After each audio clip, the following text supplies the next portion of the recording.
Men umuna-una yawat ko ti bara kablaw kada kayamit ket dimteng manen ti pirang celebrar tayo iti semana. May palagip manen iti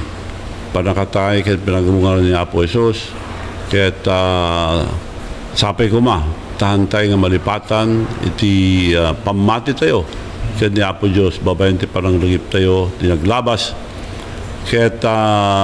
tuno mo ti biyang apaman nga makaringak agyaman ak tanikan naman ni Apo Dios ti mesang aldaw inaldaw-aldaw awan sa bari bagbagat no nga dayjay so kada tayo hantay ko malipatan na po nga ti biyag tayo hantay mo no kaano ti papanaw tayo so awan kasaladyan na kasagana ipalagi ko laing nga hantay ko malipatan ni Apo Diyos akas panakakita tayo panagriga na panakatay na ken panagbiag na so sapay ko mga datayamin sang sa kamesa tayo kumagluado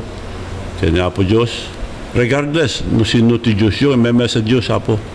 so datayamin hantay ko mamalipatan ti agkararag. Balitang Ilocos Online joins the entire Christian world in the solemn observance of the Holy Week.